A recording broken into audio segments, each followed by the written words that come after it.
Thank you, Sookie, so much for helping to set this call up, and welcome everyone. Welcome all advocates. Today we have a majority of field advocates and also some online advocates, as this webinar is only optional for them. We will talk about fundraising, partnerships, and resource mobilization in the framework of the My World 2030 program, but also beyond. So the skills and the tools and the ideas and the tips I'm going to give you today are also going to be useful for your current and your future careers. So whatever I'm telling you here is true for the work within the My World Asia Pacific Advocacy Program, but also beyond. I will stop at specific points in the presentation to get some questions. In the meantime, as a reminder, please mute your mic, stop your video, and if you have any questions, Sookie will help compile them, and we will address them all at once during the webinar. So let me explain what we're going to cover today. We're going to see a few important things. So that you can understand what are the UN's partnership principle. How do we work at the UN and how do we see partners? We're going to look about the concept of partnerships in the 2030 agenda, in the SDGs, what it means for the SDGs and how it was designed by world leaders.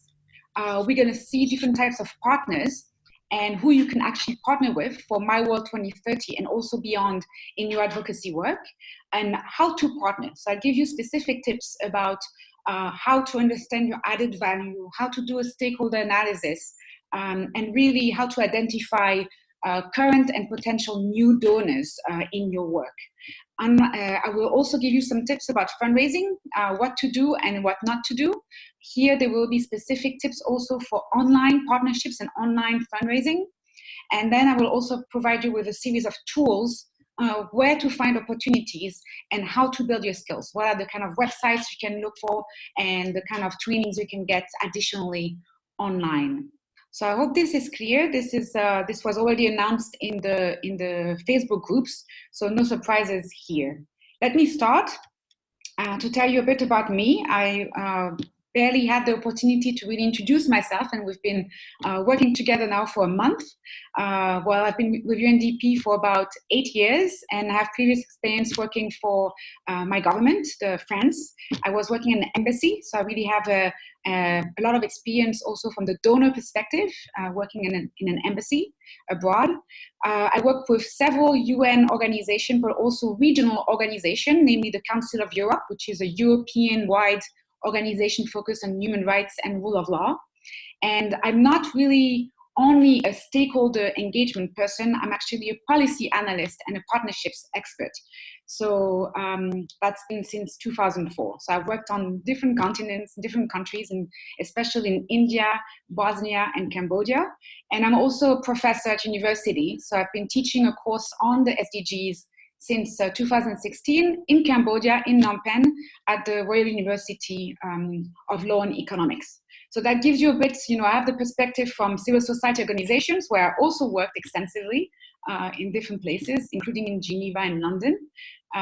But I also have the experience from donor government perspective, from the UN, and of course from academia. So hopefully today this will come together and hopefully you won't ask too many questions about the private sector because I never worked for them, so I cannot really tell, but I did some research for you and hopefully this will be useful.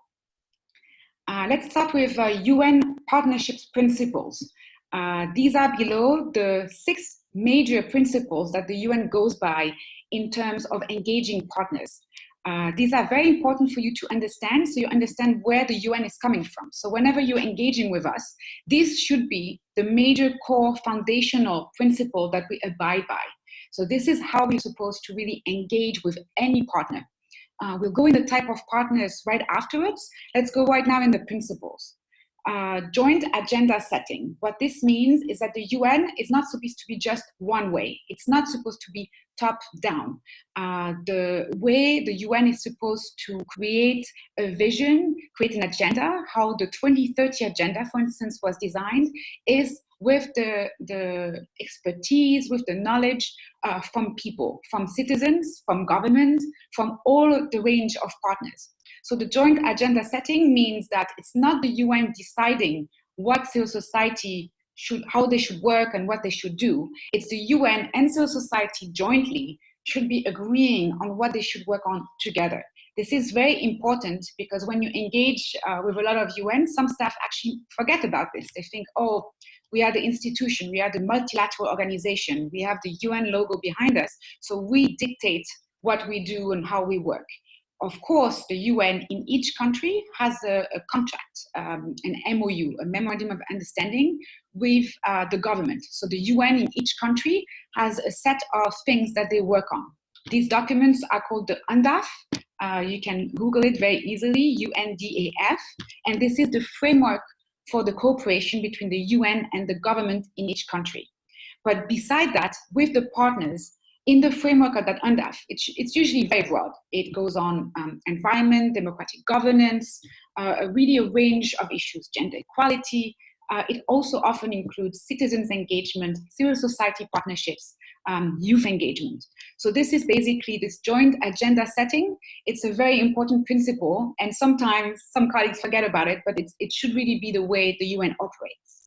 Co-convening is another one. So it's also not just UN as a convener can bring together a lot of partners. So we are, of course, a member states-based organization. So we are funded primarily by member states, and so they somewhat politically dictate what the UN is working on. But still, as a convener, we can still bring a lot of perspectives together, and bringing this kind of like forum, this dialogue spaces together is actually the UN's main strength. Here, the principle of co-convening is slightly different. It's not the UN bringing people together, it's the UN and its partners almost on an equal footing that co-convene forums and dialogues. Especially with civil society and youth, it's not just the UN inviting you. We set the agenda together, we convene other partners together. So really trying to elevate the role of partners, not just as a beneficiary, but really a partner on an equal footing. The principle that is next is respecting independence. That is a very important principle for the UN itself. We are an independent body, and we're also trying to promote transparency and accountability in the way we work, and for the governments themselves in the way they operate. So really this principle of independence is very important in terms of partnerships, because what it means is that you really don't try to influence partners. So, and partners, while they can try to lobby the UN and governments, they should respect also the UN independence. Of course, if you look at the news, there's a lot of counterexamples, bad examples. I'm not going to name here any because it might be sensitive, but I'm sure you can think of some in your head. Respecting independence also means that we don't decide what NGOs or private sector necessarily work on. We really, again, try to come together on an equal footing, respect each other's point of view, and respect each other's space and their independence to avoid really conflict of interest. So the UN should not be seen as having conflicts of interest, and respecting independence really is a core foundational principle. Accommodation of dissent is another one. That means we don't have to agree with each other. So you can still engage with a lot of partners and not necessarily agreeing with all their operations. Here I can think of two examples. One of them is working with the private sector, So for instance, the UN has a lot of partnerships with Nestlé, for instance. This is a private sector company based in Switzerland. And while we don't agree with all of Nestlé's principles and ways of working, we are still engaging with them. UNICEF has a massive program with Nestlé, for instance. Sookie just told me that she lost connection, so let me just check that everyone is still there. I'm going to stop sharing the screen for a second, and I'm going to go back to the... Can someone tell me in the chat room if you can still hear me, please?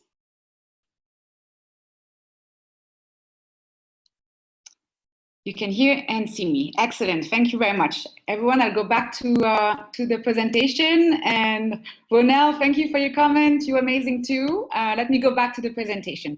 Hopefully, Sookie can come back and be with us in a minute. I'm going back here. Here we go. Accommodation of dissent means we don't have to agree with the other person's perspective. I just gave you the example from the private sector. Another good example is also working with faith-based organizations and religious leaders. I can think of Sam, for instance, in Indonesia. I hope he's here today. So the UN is by principle not a faith-based organization, but we do respect the point of view of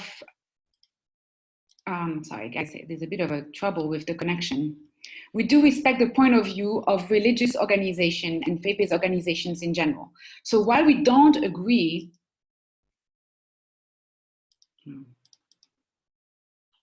here we go, I'm back with the screen. Apologies for that, guys. We will remove it from the recording. Accommodation of dissent. So we don't agree with religious organizations, but we still respect their point of view.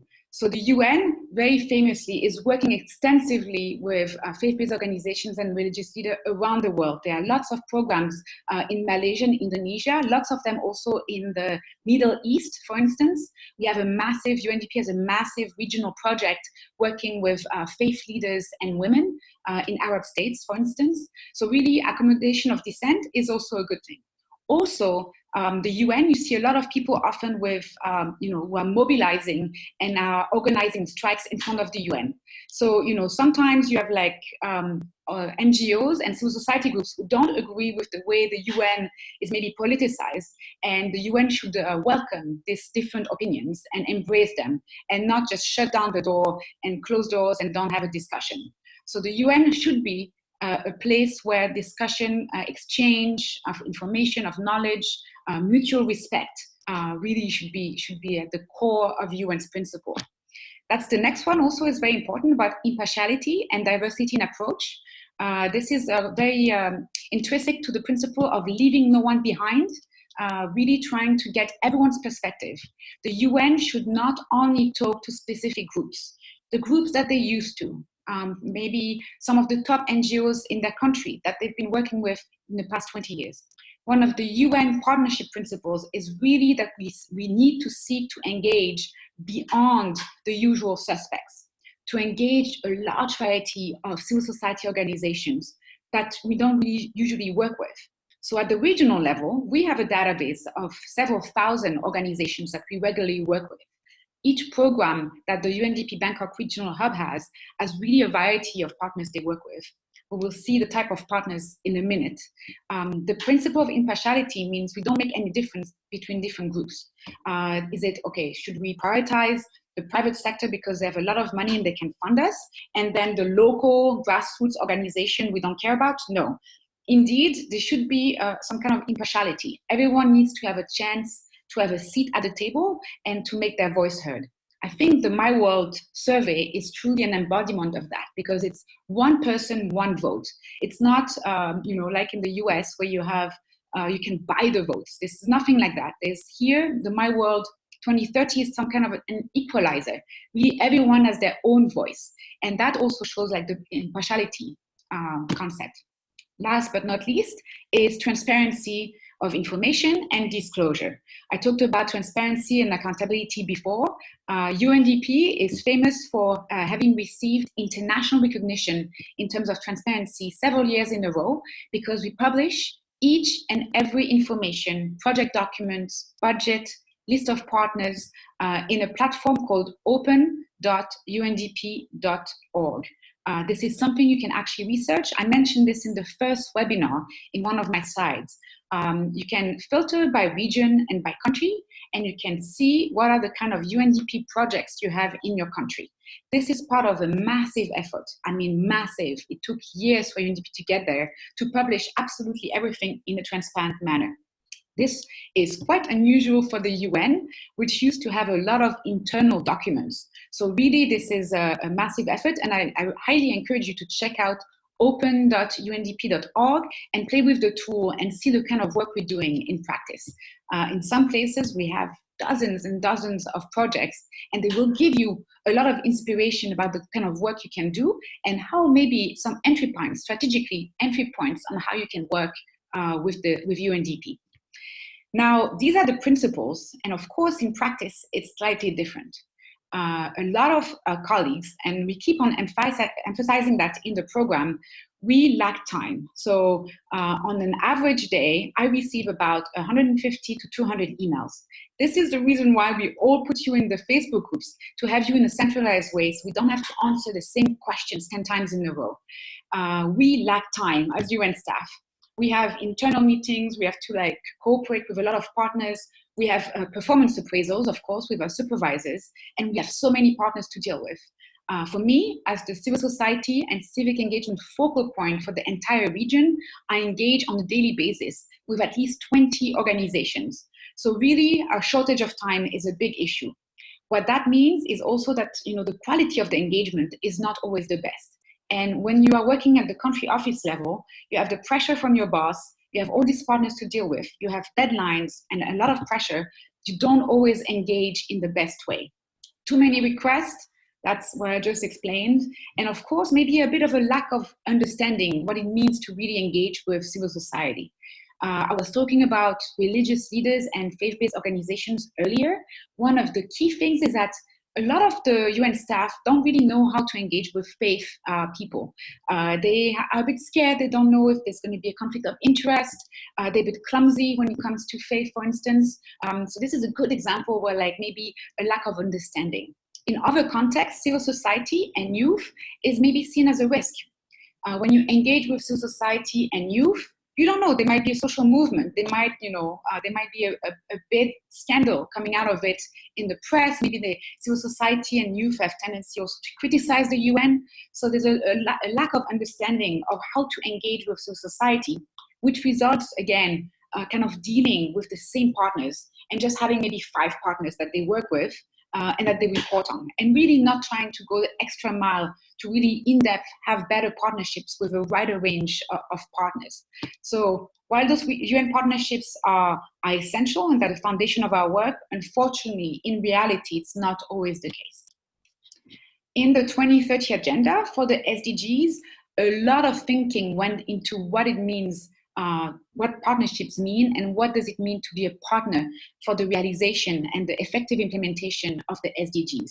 So there are many references in the actual document, the 2015 document for the 2030 agenda.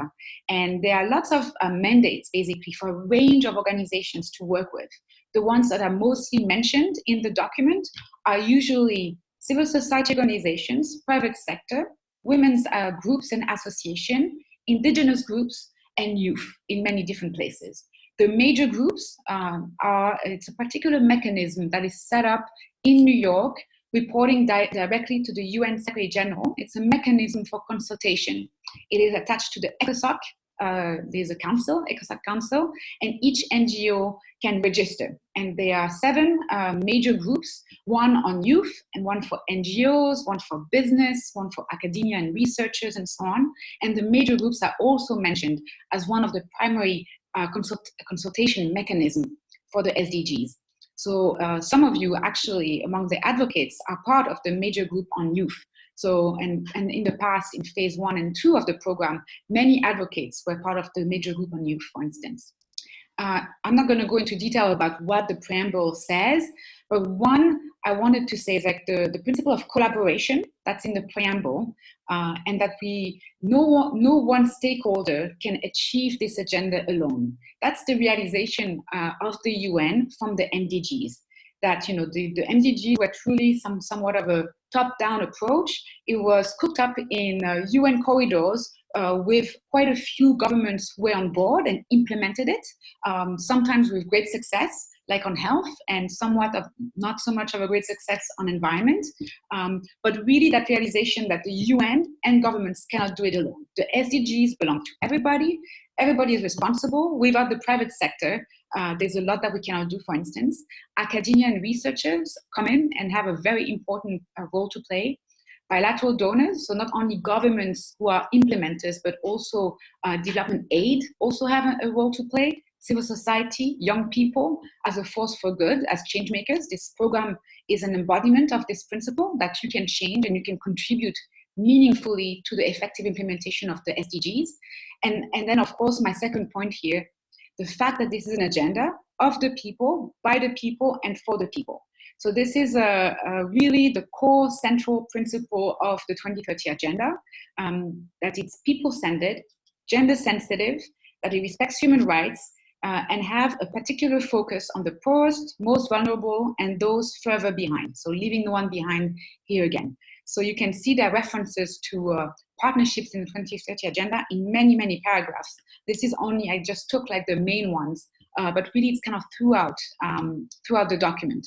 I would encourage you to read that resource, which kind of like provides a detailed analysis on how the 2030 Agenda engages, especially with civil society and youth groups. It's quite an interesting read. If you want to go a bit further, you can see this resource and click on it later when we share the PowerPoint. SDG 17, many of you as advocates have identified SDG 17 as one of the main SDG that you work on. We were asking you to select 2 or 3, basically. So SDG 17 is considered maybe a bit like SDG 5 on gender equality or SDG 10 on inequalities, a bit of the glue of the SDGs, the enabler. So without SDG 16, without SDG 17, none of the other SDGs really come together. You have siloed approach, partners not cooperating, you have issues, stakeholders not really interacting in a meaningful way. SDG 17 is a way to really revitalize the global partnerships for sustainable development within countries, so inside countries and among countries. So it's really kind of a double done approach, kind of, within and among countries. And that's very important because a lot of the indicators in the SDG 17 to address both. I listed here some of the key things that SDG 17 addresses. So I mentioned here about finance and domestic resource mobilization, because of course, to implement the 2030 Agenda, you need money. And so this is really, SDG 17 focuses on that, identifying the means for implementation. What that means is finding the money, the resources, the knowledge, the innovations, the means of implementation encompass all of these things to really implement the agenda effectively. Cooperation is one of them as well. Capacity building, I just mentioned it. So really capacitating all the actors to truly deliver. Then addressing systemic issues, I think that's also a very, very important one. About policy coherence is a very big issue that UNDP actually tackles quite well at the regional level. We had several top meetings with a lot of ministries and government officials to address the issue of policy coherence. What policy coherence means is that you have laws and regulations and implementation plans and national policies and laws at different levels of governance that actually make sense together. Because imagine if in a country you have one provision on education for children, so making school compulsory for children from age 3 to age 15, let's say. Well, what if you have another law in another place that tackles about the prohibition of young girls to go to school? So really you need to have this policy coherence so that the plan really works. You can have a very good plan in a sector, so a segmented plan, for instance, a development plan that tackles education. If you don't have all the other partners and the issues lined up, your plan will fail. So really the SDGs and SDG 17 in particular is about that, about thinking about multidimensional issues and how different actors, different partners need to come in to make a solution effective, to create innovation, and to indeed create progress. The last point, of course, about multi-stakeholder partnerships. So in my next slides, I didn't really address this, but multi-stakeholder partnerships is a bit of the new fad. It's about 10, 15 years that the UN is really implementing this massive multi-stakeholder partnerships on specific issues. One of the most famous one is it's called the Gavi Alliance. It's about health and vaccinations.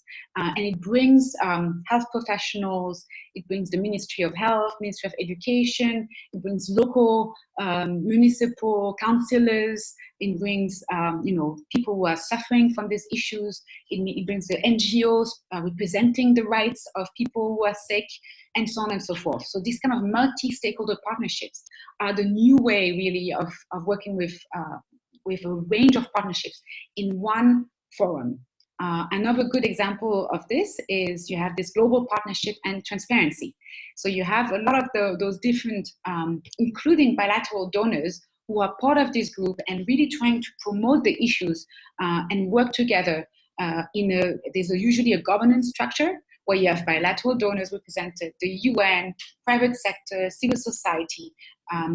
There's a quota for each group, and they work together to identify issues, design plans, and implement them jointly. So really multi-stakeholder partnerships, another principle of SDG 17, and really a very important part of it.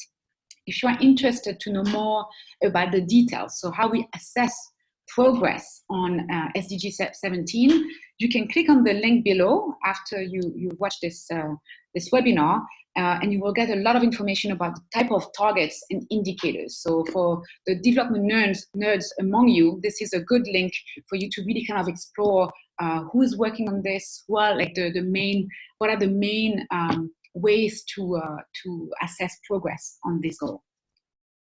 Types of partners. Somehow you cannot see it very well, I believe, so I might need to do something about this. Hang on. I will move the slide. I'm going to stop sharing and move the slide slightly. Hang on.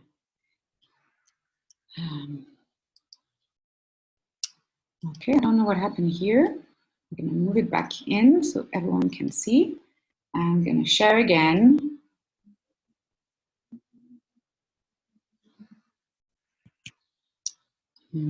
Share screen. Here we go. Present. Sorry about that. Somehow the box with the text kind of got moved on the side. So these are the different types of partners. So I will go through this few slides, and then I'll make a break so we can talk about what I talked about earlier, the principles and 2030 agenda and the types of partners. But first, let's go, have a look at the different types of partners. So I kind of rank them in order, for you, that is the most relevant for you as an advocate. Usually you go, from the kind of global to local, but this is not what I did today. I wanted to list it in the way that is most relevant to you. So, of course, civil society and youth groups is your primary and natural partner. You should engage with as many youth groups as you can and as many civil society organizations as you can. They're your really, truly natural partners. Media and social media influencers, this is especially for online advocates. I will not tackle this today because Christina talked about this quite extensively in the webinar 4 and also in webinar 5 when she talked about social media tips. So please refer to that recording, and I will not talk about it today.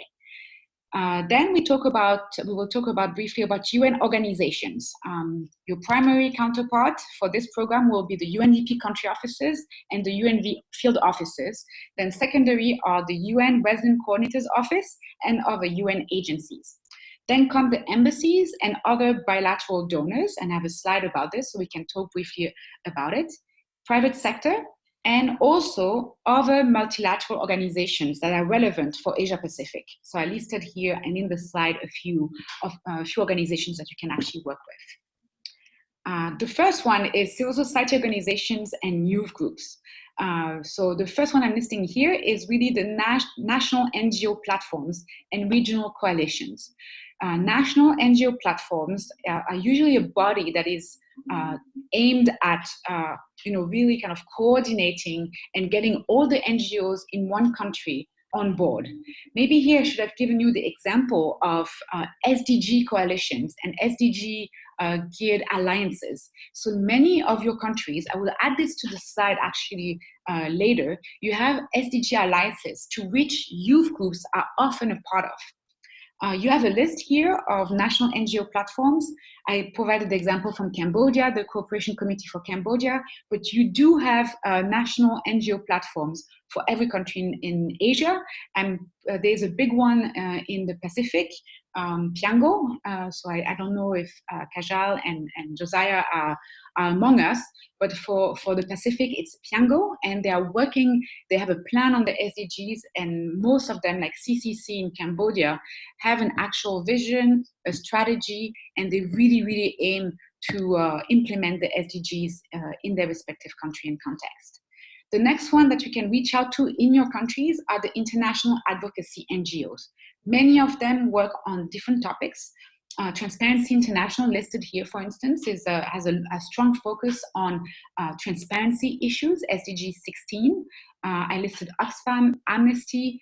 In each country, it will be different. So it will be your job when you do your stakeholder analysis to really see who are indeed the top organizations in your country, and to list them in your stakeholder analysis. Some of them might not be that relevant. Maybe Amnesty really only focuses on human rights and not really the SDGs, because they have their own national chapter that is, of course, lobbying and advocating for the big issues of Amnesty at the global level, but they have local plans and local priorities. I can think of the context of Cambodia, which I know very well. For instance, you have Amnesty, you have Transparency International, and they have specific plans, for instance, targeting the issue of land rights and human rights defenders. So this might be of relevance in your context. You have to check for each of your own countries.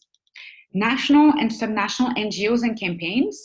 Here you can look at, thematically. So it depends what, SDG you focus on. If you work on education, there might be a host of national and subnational NGOs working on SDG 4, and you should really try to identify them and engage with them. What I mean constituency here is some NGOs have a focus on particular groups.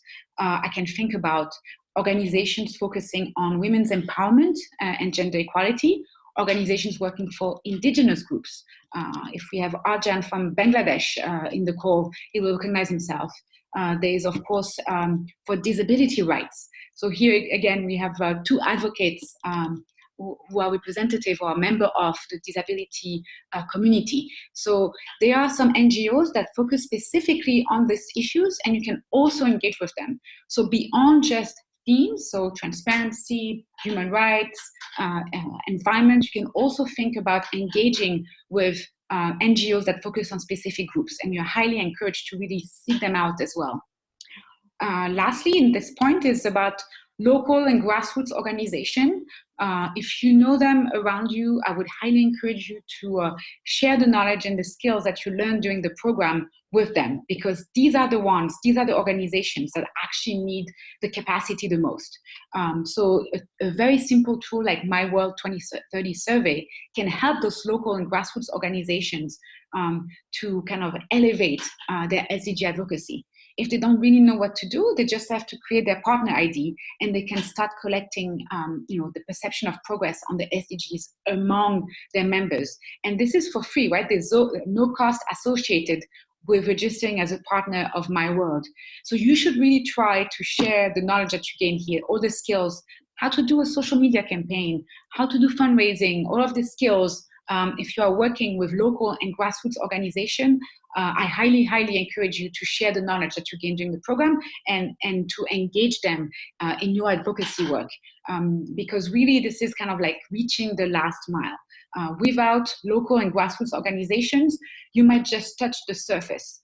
A lot of those big NGOs about this international advocacy NGOs in your countries are based in headquarters, right, in the capital city, and they sometimes have offices also in different provinces, but they never ever have the reach that local and grassroots organizations have.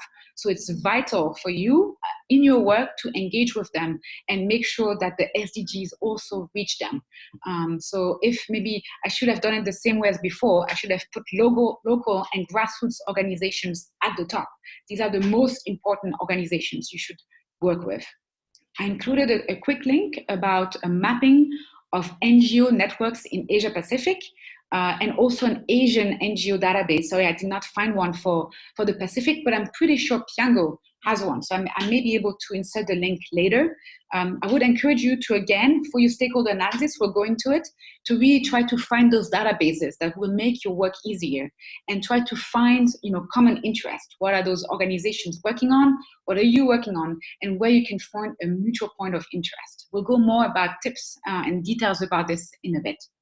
Youth-led organizations are very important also for your work.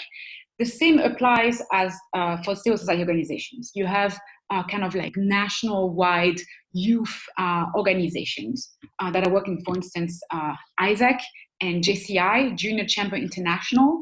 They often work at the national level. You have an ISAC Vietnam, ISAC Thailand, ISAC Cambodia, ISAC in absolutely every country. And so does JCI have national chapters.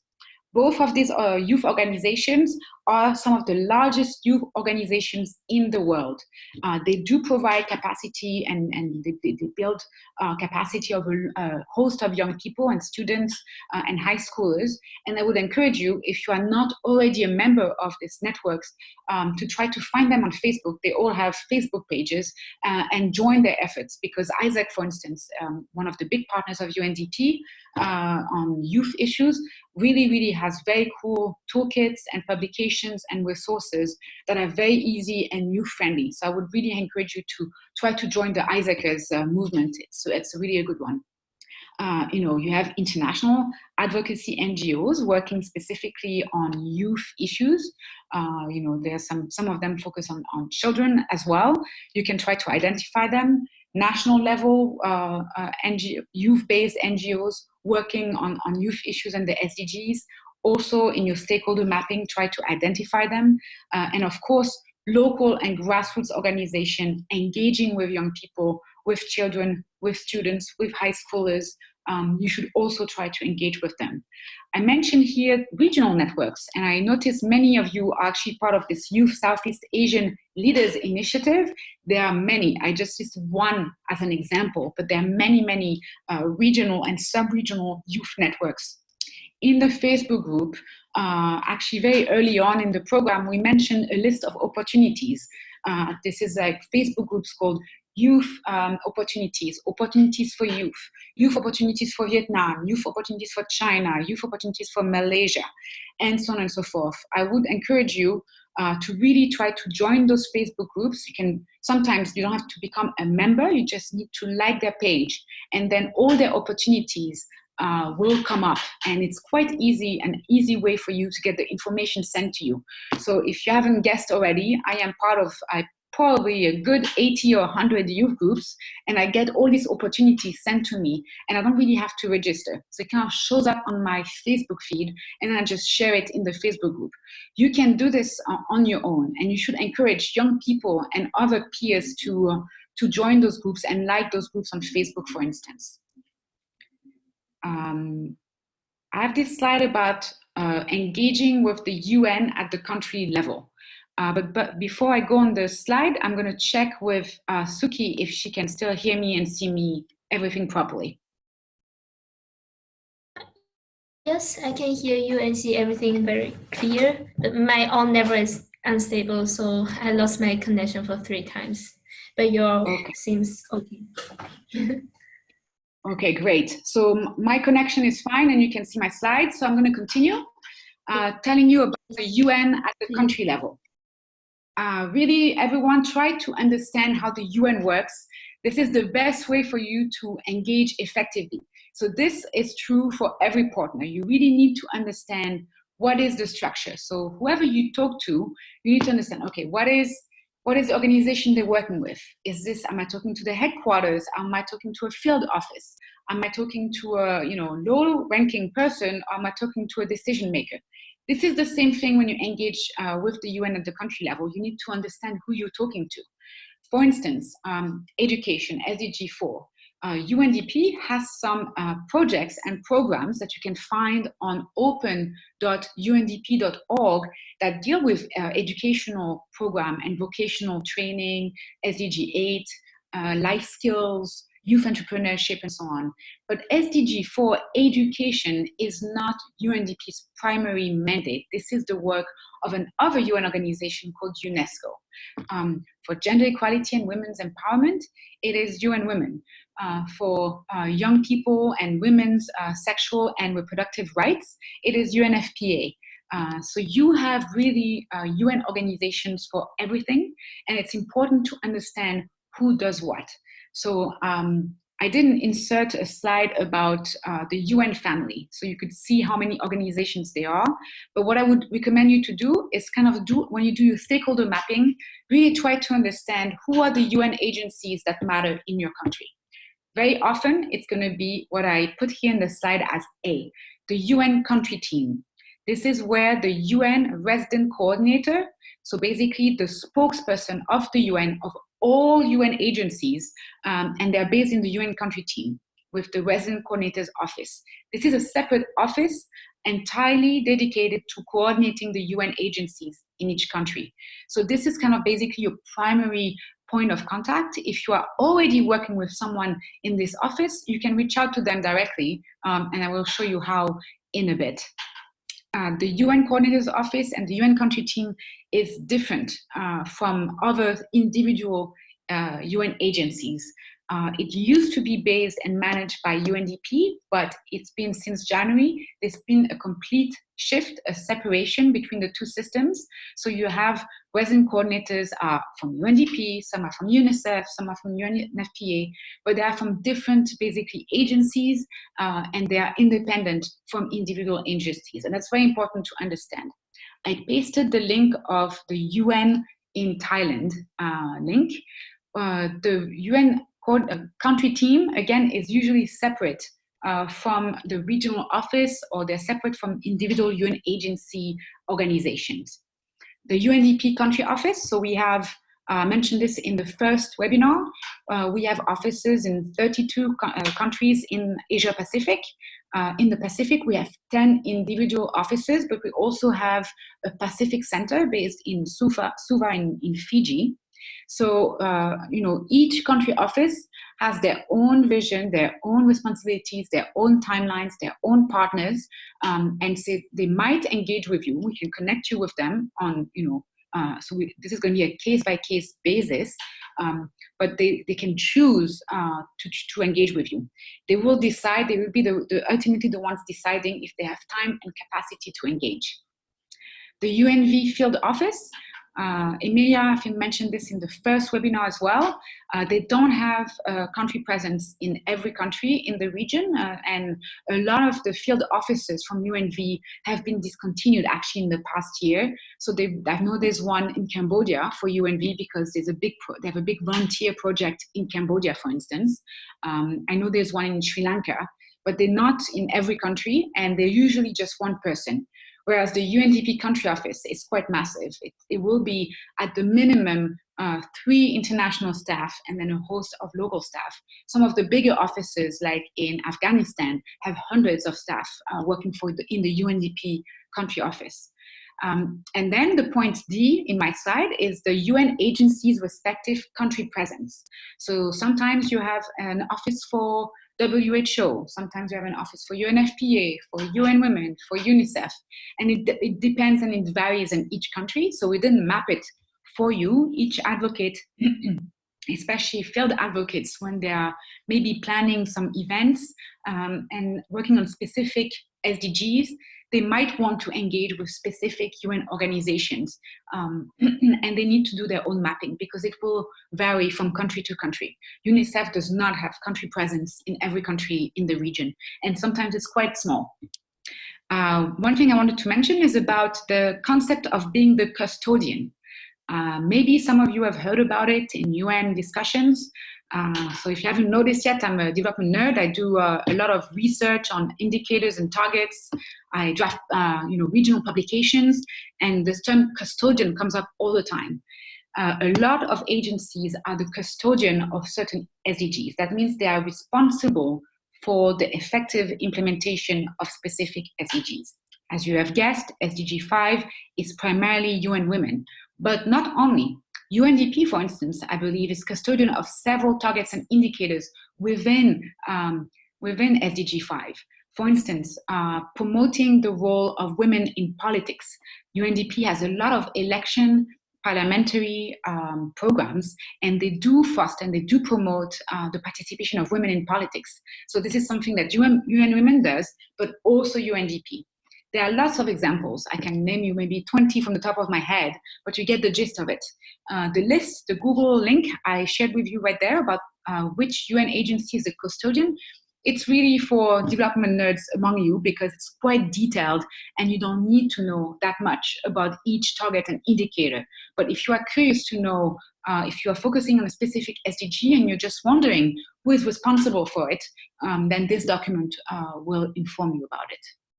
Now, a very important note is that unless you already have contacts with the UNDP office in each country, if you do, if you have worked with them in the past, if you know them personally, you've met them at events, they've been a speaker within your organization, if there's been some kind of engagement because you're part of the UN Youth Advisory Panel of some sort, then I would highly encourage you to revive these networks and this partnership.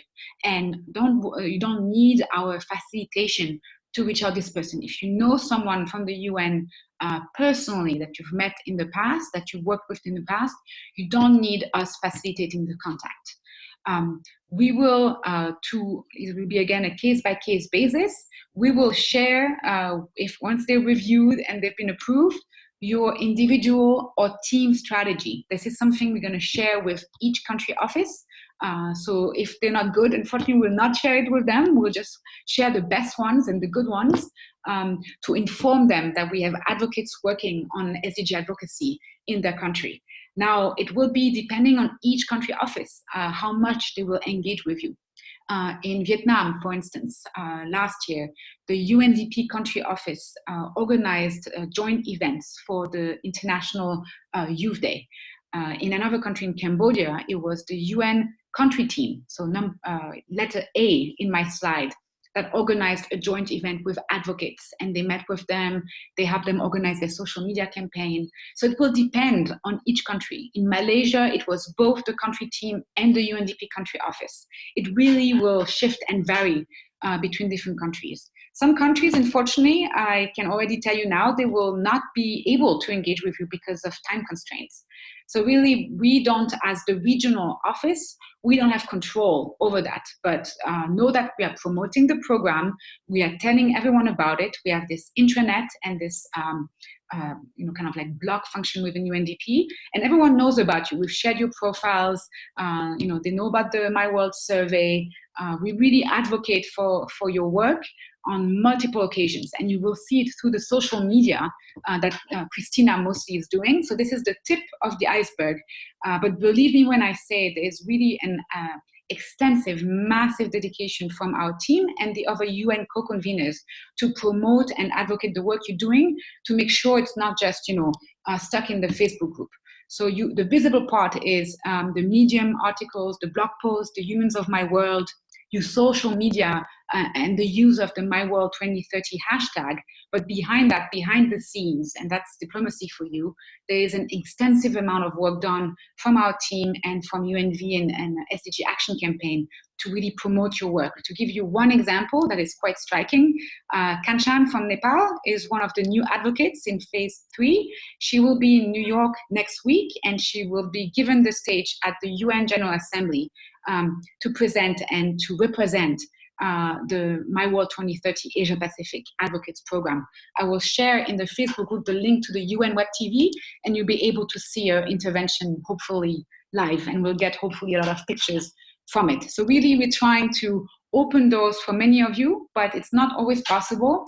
Some countries will be very favorable, others not. Maybe they were very favorable in the past and they won't be at this point. So really, it's a shifting environment, and but know again that we are seizing every opportunity to mobilize and to showcase your work. You should check the little tip at the end if there's a UN Youth Advisory Panel in your country. I believe there might be a list somewhere, but it's not up to date. So you just, in terms of Googling, that can be in your stakeholder analysis as well. Type UN Youth and the name of your country. So you type UN Youth Philippines. I know there's a youth panel there, so it's quite easy. There's one in Cambodia. I'm pretty sure there used to be one. There's definitely one in India. So you need to kind of look it up and see if there's one. There's usually a contact, and you can try to reach out to them. You can try to participate in a meeting. If you're not an official panel member, you can still maybe try to be invited and talk about the My World 2030 advocacy program. This was done on many occasions by previous advocates. Again, I have the example from Cambodia, because I was in Cambodia during that date, so I participated in the meeting, and you had a former advocate who presented the My World initiative, the My World survey, and the top results, and the kind of partnerships that he had, and so on, and participated actively in the UN Youth Advisory Panel. Embassies and other bilateral donors. So here I kind of put a bit, the top things that donors want from you. So myself, having worked for an embassy and having, I was a grant-making organization, right? So I provided funds to a lot of civil society organizations in the past. These are the kind of top questions that a donor in an embassy. This is also true basically for the private sector and everybody else. So really look at these questions and really, really think hard about it before you reach out to anyone.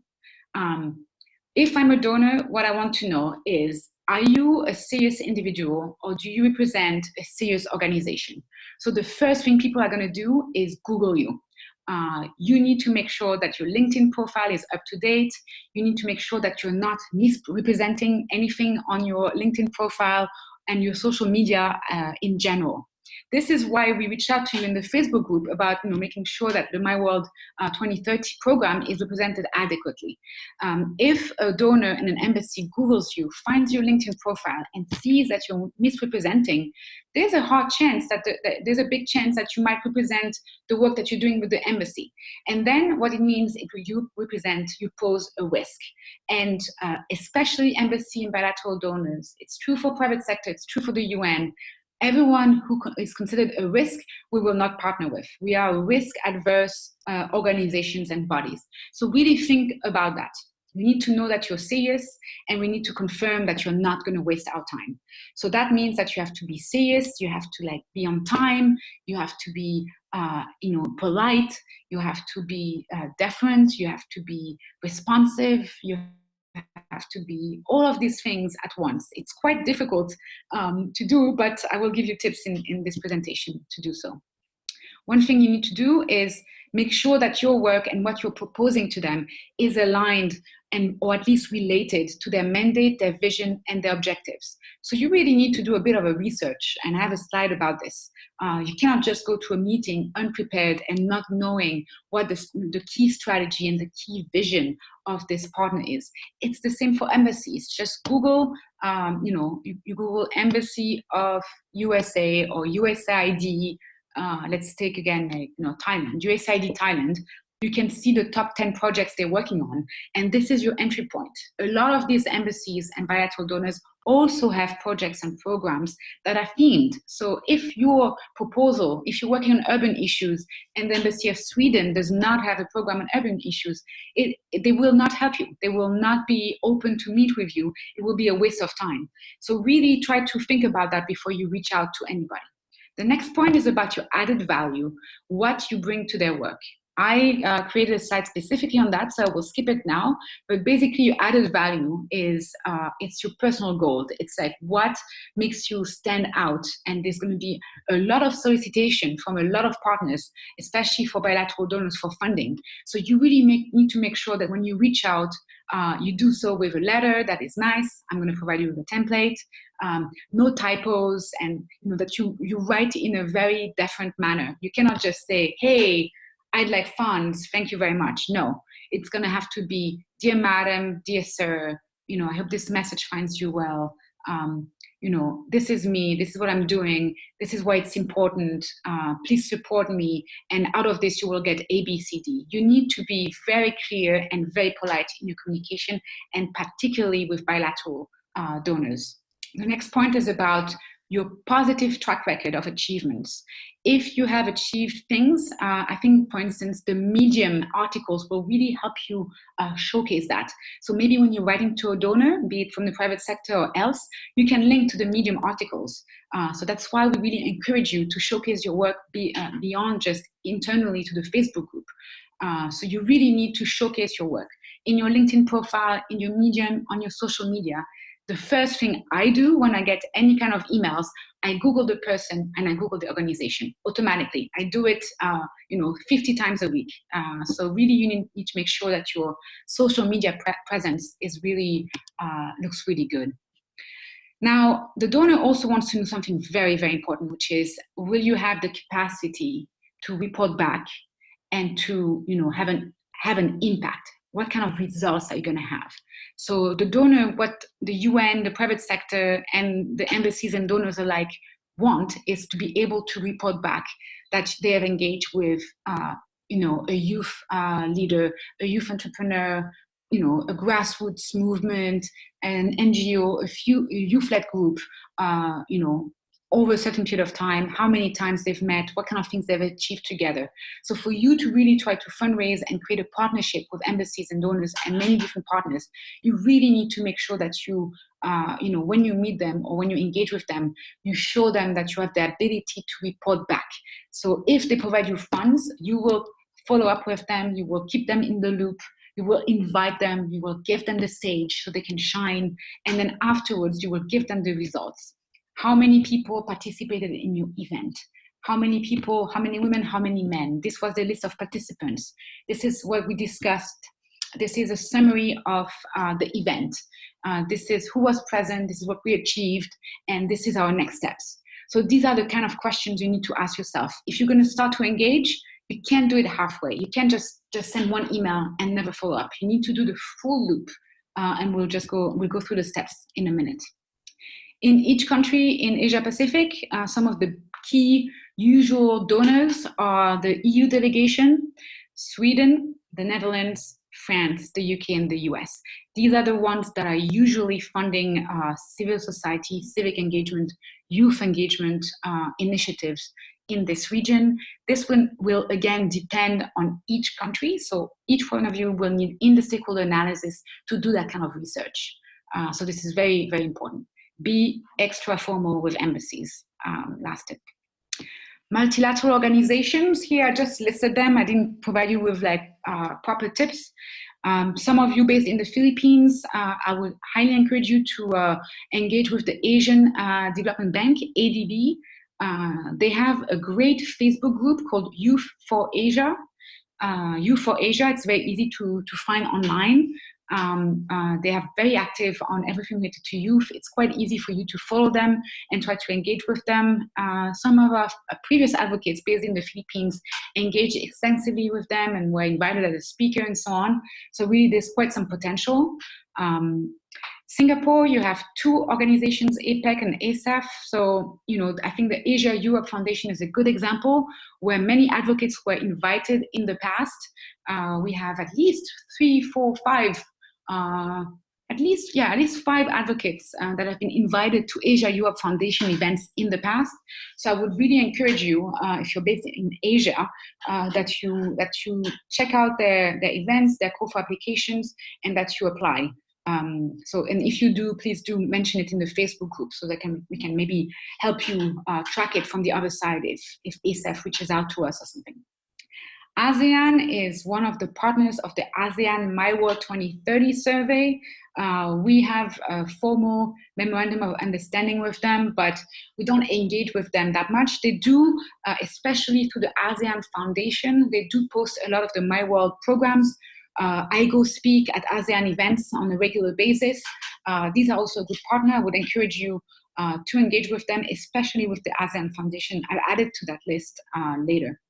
In the Pacific, the PIF and the STP are two big big networks and organizations that are also very interesting. If I remember correctly, our 2 advocates from Fiji already engaged to some extent with these organizations. I think Kajal works on SDG 16 with PIF, if I'm correct. So I would really highly encourage you in the Pacific to also try to engage with these organizations. They have big partnerships with Piango and a range of civil society and youth organizations. So these are really very good partners to have. The private sector, and I believe this is going to be my last slide before I go into questions. So please have your questions ready for me. The private sector is, even for the UN, is actually has a lot of potential. And as the UN, we know we absolutely need the private sector to realize the SDGs, but they are very difficult to work with. So even the UN struggles. This is why I put them last in my list for you as advocates to engage them. They are high maintenance, they want a lot of information, and it's based on trust. There's a lot of difficulties because they don't really understand what you're doing. For an individual youth advocate, what is the value of them, of engaging one youth advocate? So it's really, you have to here really emphasize the value of the network. You are part of the global group of citizens of the My World 2030 partners who are implementing this survey. You have to make sure that you really emphasize how global this thousands of organizations, thousands of cities, 115 or 16 countries engage in the Act for SDGs Global Week for Action next week. So really emphasize this, that you're not just by yourself, you're part of a larger group. So again, it's difficult to engage with the private sector because they have a different mandate, different objectives, scale. They don't want small projects. When they engage, they want big, big projects. So I would really recommend that you try to look into companies working on SDGs. 2 ways of doing that is checking out the database from the UN Global Compact. Here's the list. You can have a look at it later. I would really, really recommend you that you start there. So you can filter by country, and these are companies that are already working on the SDGs. They are most likely to really be interested in working with you.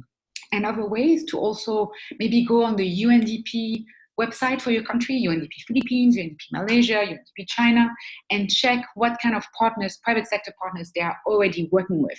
This will be a very good way for you to also identify suitable partners. If UNDP is already engaged with them, that means they care about the SDGs. So the UN Global Compact database and also the UNDP national websites.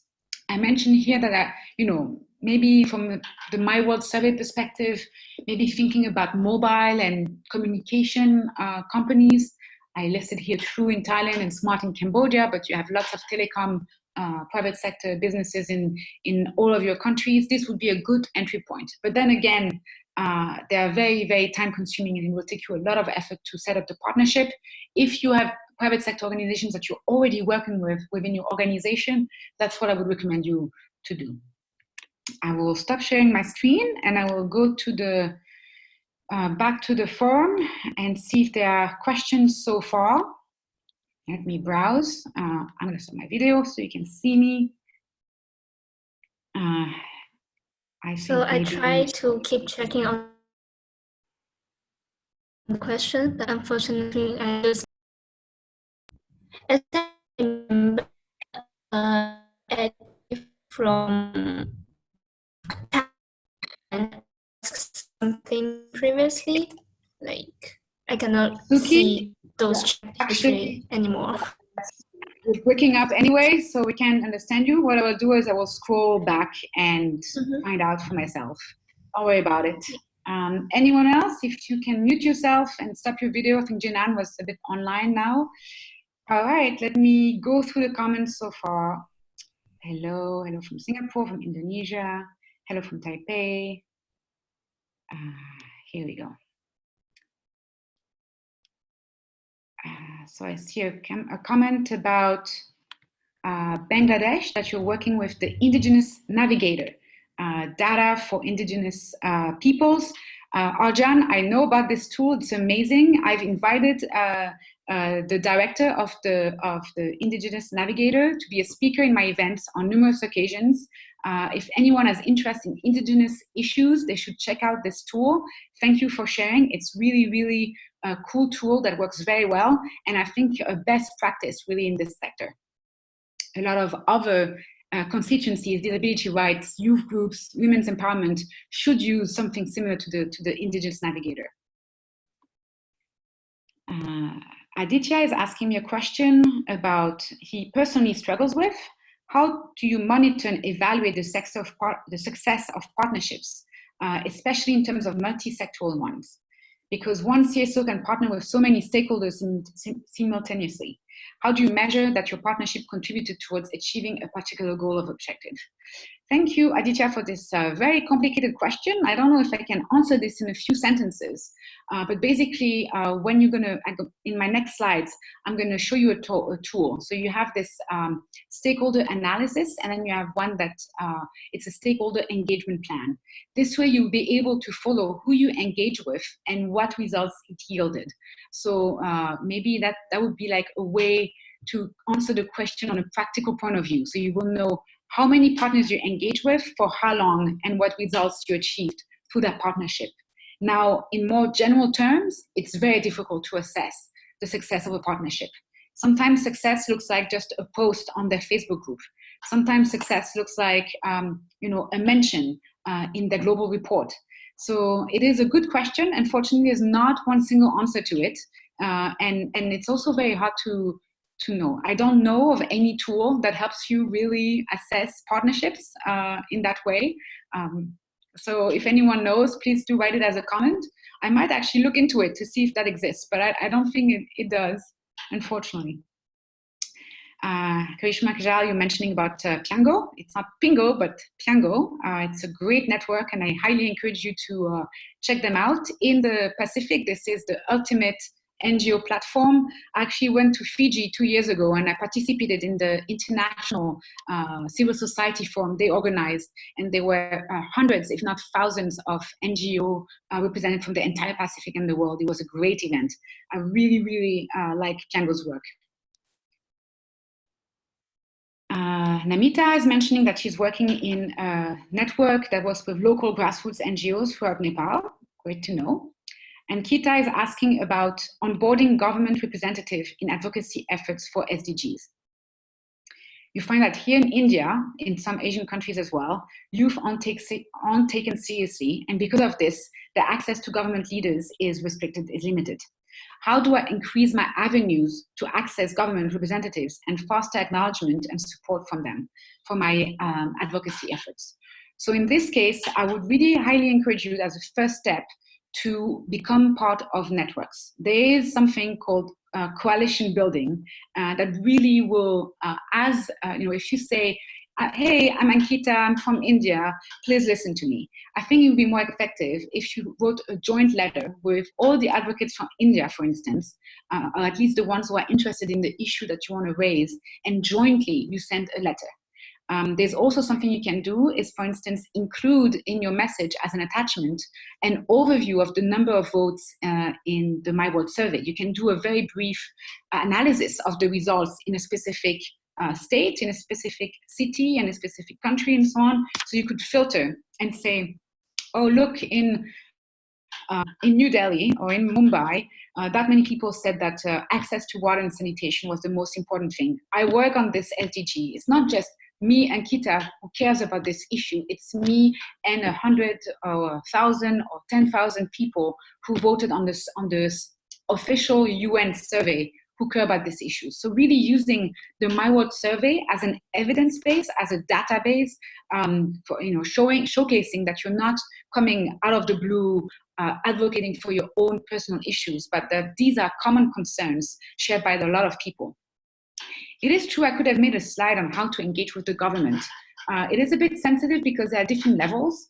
In a country like India, engaging with the federal government is going to be quite difficult, but maybe at the state level, or maybe at the subnational level, a lot of advocates have engaged their municipal, local representative.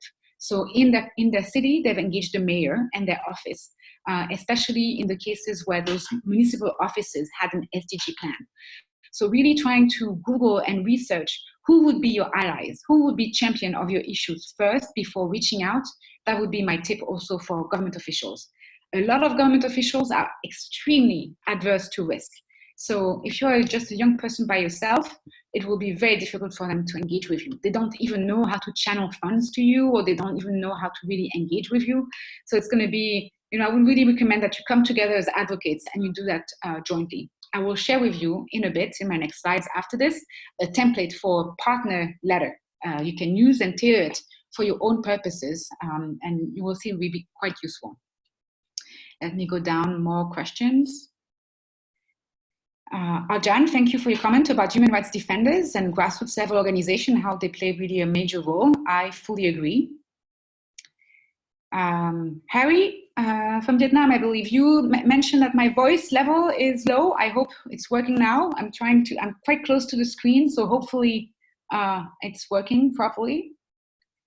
Ali, I saw you send a message about contacting the UN Resident Coordinator's Office in Pakistan to organize a training session, SDG awareness workshop for media persons. And they agreed the collaboration and partnership for SDG awareness. This is amazing, and congratulations. Ali, if I remember correctly, you are an online advocate though, so this is a bit outside of the program for us. Normally this kind of outreach is really meant for SDG field advocates. I'm sorry about that conundrum. As an online advocate, we're really only working with you on online activities. But of course, 2 thumbs up. This is amazing what you achieved, and keep doing it. This is really exactly the kind of proactive attitude that we want from advocates. And this sounds like an amazing plan. I'd love to hear more about it in the Facebook group. And if you want to share on Medium, that'd be nice as well. Pepper, you mentioned that you love Youth for Asia. This is the ADB youth group. I love it too. I think it's really good. Mark, from Philippines, you mentioned about the Youth for SDG, which is in partnership with ADB. This is actually an Isaac group, and the focal point from Youth for SDG is actually moving back to the Philippines. He's Filipino, and he's moving and we're going to work for Youth for SDG. So everything is coming together in Manila.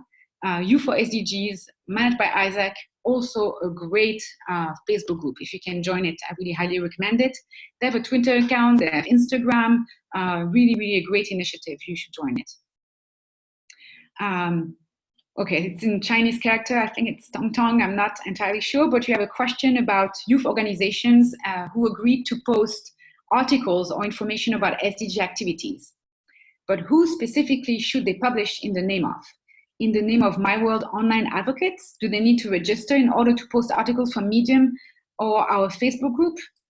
So the Facebook group and the Medium My World 2030 group are closed. These are the channels for the Facebook group for advocates to post internally. So the Facebook group is closed. There are only UN staff and My World advocates. There's one group for online, one group for field, and this is a closed group. Nothing in there is being published anywhere else. If you want your post to be published externally, to be visible to the public, this is the Medium platform, the one that Christina told you about, and there's a specific My World hashtag. For other youth organizations, if they want to post on Medium, they can maybe use the hashtag, but they cannot really use your channel. It's the same for the YouTube channel. It's meant for My World advocates, and we're not posting anything else not relevant to the program. So if other youth organizations would like to post about the My World survey, my suggestion is that they register as an official My World 2030 partner. All the information about how to do that is in the guidebook. So I would encourage you to get them to do that. They need to register as a partner, fill out the online form, vote on the platform using their link once, and then wait 24 hours for the platform to sync. And then their partner ID will be synced and they can start using it. And then if they post, I would highly recommend that they use the My World 2030 hashtag. Again, they're not part of the My World Advocates program, but they're still part of the My World movement, the global movement. So they can still be retweeted by the UN. Christina will, if you use the hashtag, Christina and other UNDP, UNV comms person will see the hashtag and they can retweet you as well and retweet other organizations. So I do have some question here regarding to Nadine's answer. So does it means external partner cannot post article in Medium like without registration? They can post articles about the SDGs, of course, you know, and they can media. also in media, they can, of course. The only thing, they cannot use the UNDP logo, the UNV logo, or the UN SDG Action Campaigns logo. If in their article they are talking about My World Survey, they can use the My World logo. This is kind of the caveat. And they can say that this is in association maybe with one advocate in the My World program, and that this program is led by 3 UN organizations. But they cannot claim to be part of the My World Advocates program. This is only the ones among you who have signed the letter of agreement and who are part of the Facebook group and are fully on board in the program. Everyone else is a partner.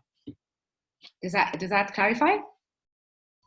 Yes, and another question from Lingshan, I guess she's asking, when our advocates approaching the other organizations, can we use, like, what the name of like the partnership should be using? I mean, in terms of the name of My World 2030 Online Advocates, like when they publish the articles, when well, reaching the partnership.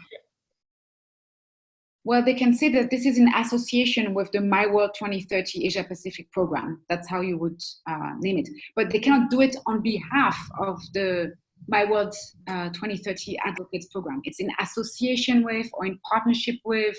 And normally when you're doing a partnership, you need to have the consent of the partner. You cannot just go ahead and claim you're partnering with UNICEF and, you know, Barack Obama and Angelina Jolie. You have to have the consent of the partner if you want to claim that you're a partner. The only exception to this is that if they have registered online in the My World as an official My World partner, then they can just state that they are a My World partner and they don't need anyone's approval. Does that clarify? Yes. Okay. If you want to add, please do. Yeah, I think that's... Okay, good. I have a question from Prim about, she would like to know about other networks that work with education for youth. You mentioned UNESCO. Are there other organizations that would be interested in partnering with for youth initiatives in education? Prim, unfortunately, there are 17 SDGs. If I started like listing all the organizations that work on every SDG, I think I'd be busy until next year. So this is your job as an advocate to do your own stakeholder analysis. If you go on Google, you type SDG, education, and the name of your country, I am pretty sure the first 20 entries will be relevant to you. You can check on Facebook, you can check on Twitter, you can check on like different websites. Maybe UNESCO of a specific country will have a list of partners that they usually work with. Maybe you can also check the UNDP database that I mentioned, open.undp.org, and see if there are specific projects and programs on your issue. But I will not do your work, and you do your own stakeholder analysis and you find your own organizations working on education. Maybe there are other advocates working on SDG 4 who are willing to maybe share the burden with you, and you can maybe come together and create an online document where everyone can contribute. But if I did that for every SDG, again, I would probably be busy until next year. Now, that said, it's a good question, because if there are specific partnerships and specific in specific countries that come up to our attention and that really ring a bell. So now, Prim, I know you care deeply about SDG 4 and education. I believe you're in Thailand. So if someone from an educational NGO reaches out to me, I will think about you and I may try to put you in touch. This will be the case for every field advocate, especially if we come across some opportunities where an organization or the UN is based in the same country, we will mention you and we will provide them with your contacts and connect you to make sure that bridges are built, so no opportunities are lost.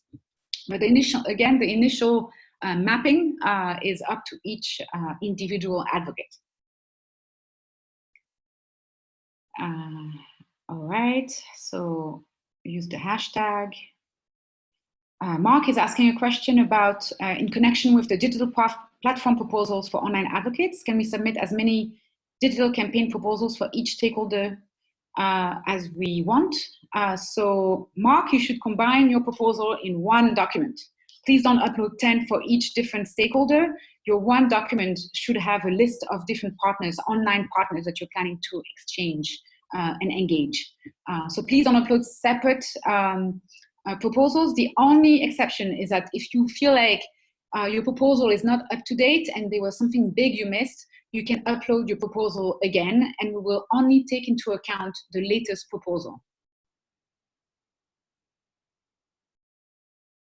So Mark, going back to your question, you should list the different digital platforms that you plan to engage with in the same document, so not separate documents. All the partners and all the proposed digital platforms in one document. Xiao Kong from Singapore, you have a question about we do not have to start an advocacy event from scratch, but we actually tap on existing initiatives. So Xiao Kong, there will be a dedicated webinar about organizing local advocacy events that will be only and strictly for field advocates. You will have opportunities to ask all the questions related to the local advocacy event then. But briefly, yes, indeed, you can either tag along to an already organized, already planned SDG event, and you do not have to necessarily start from scratch.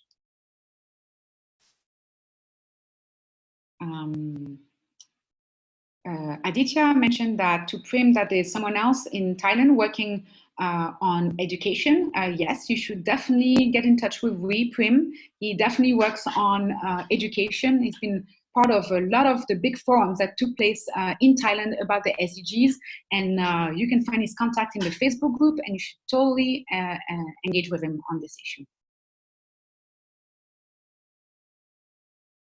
All right, I think that's it for now. I think I might go back to the presentation. We are already kind of like, running a bit behind. So if that's okay with everyone, keep your questions, and I will go now more into details about the how. So really how to identify partners, what is the stakeholder analysis? So please, Sookie, if at some point I'm breaking up, I can't see the chat while I'm talking, so please do not hesitate to interrupt me. Yeah, sure. So as long as my connection is stable right now. Great, thank you. Going back to the next. So I wanted to share with you. It's working? Yeah, it's working, Great. but I just saw Ali's question. He got disconnect, and then he wants to have the comment on his collaboration before. Maybe we can do this later after you finish the presentation. Yes, let's move on. All right, in practice, what does it mean to have a meaningful and effective partnership? So there are three things: before, during, and after the meeting. So before the meeting, you always have to be clear, polite, and respectful. I mentioned this a little bit when we talked at the individual partners. You have to understand that each partner's effort and time are valuable. So there's only, let's say, 8 hours working day. And so if I dedicate half an hour to replying to each advocate about their own area concerns, there's not enough hours in the day to do that. So each partner will need to assess your value, basically. And they will determine whether they will engage with you based on how polite you are. If I receive 10 emails and one says, "Hey Nadine, what's up? I want to partner," this is not going to be very good. I much rather receive, as a UN person, "Dear Nadine, I hope this message finds you well. I am writing to you because I am this person, I work for this organization, this is our purpose, and I'm writing to you because I want A, B, and C from you. Can you help me? Thank you very much in advance for your help. I truly appreciate your time and your consideration. Best regards," and your name. This is really so much better. If you have someone who's going to write to you in an informal tone, believe me when I say we receive so many requests, it's insane. So the ones who are not very polite are either not answered. What I always try to answer to every request, which is a bit of a curse. But most UN staff, I can guarantee you, and most people in the private sector, I can guarantee you, will just delete your message. So really try to be polite and formal, and really be considerate with people's time. I cannot emphasize this enough.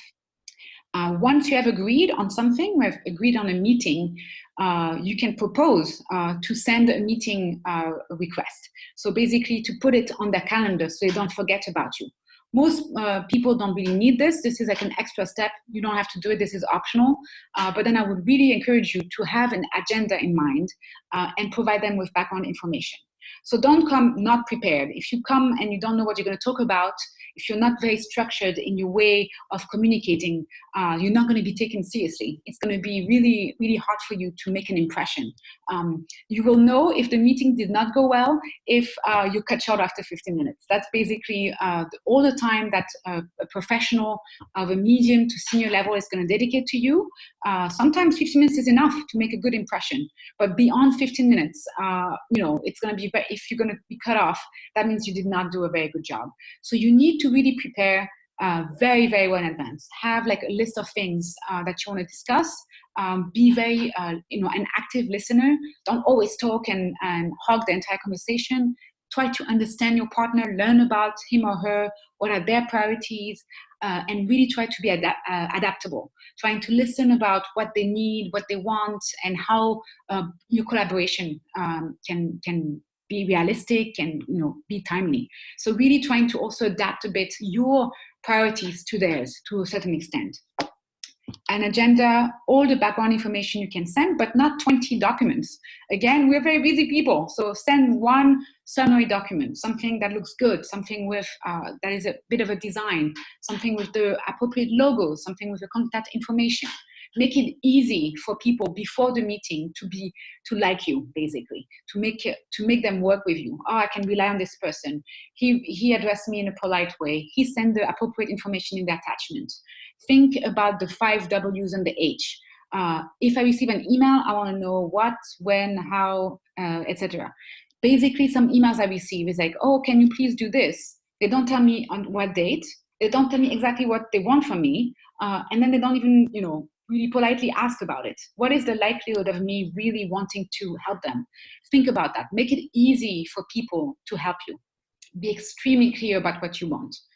Can be in bullet points if you want, or numbered, but it can be like 10 things. You cannot want 10 things. You need top 3 things that you want, that you desire, and that you wish that they can help you with.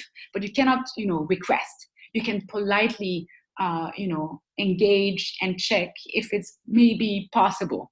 You cannot request help. That's not a thing. You have to kindly, ask for their help, and hopefully they will really help you. If they don't reply within 5 business days, you are welcome to send a reminder. At least that's kind of the common practice with UN staff. 5 business days means don't count the weekend, not Friday or Saturday, depending where you are, or Saturday, Sunday in most places, and then send them a kind, very polite reminder. Hello, dear Madam Dessert. I am checking in to see if you have received my email below. I would really, really appreciate if you could please send me an answer. I'm looking forward to engaging with you and, basically showing that you're a very serious person. Come prepared in person, dress well, don't come in your gym clothes and sports clothes. Have a printout ready of your agenda maybe, or have a printout ready of the overview of your strategy. Be very clear, be very concise. Don't go too much into detail. Try to think about the big picture. What are you trying to achieve? How can you achieve it together?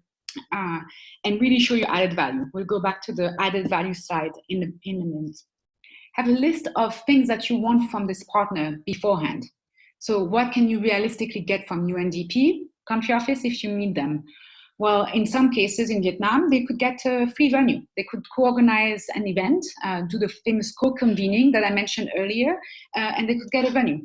At another place, they could become a speaker. So they were invited by the UN, went on stage and provided the perspective from young people working at the grassroots level. So it was kind of a win-win thing. You get the stage and they get a great youth speaker. So really try to see, sometimes it cannot be financial, but there are many, many other resources besides financial resources. Giving you space to talk has value. Giving you a free venue has value. Giving you access to partners has value. It's not financial, it's not like cash in your pocket, but it's incredibly important that you also have this other non-financial resources that you can tap into.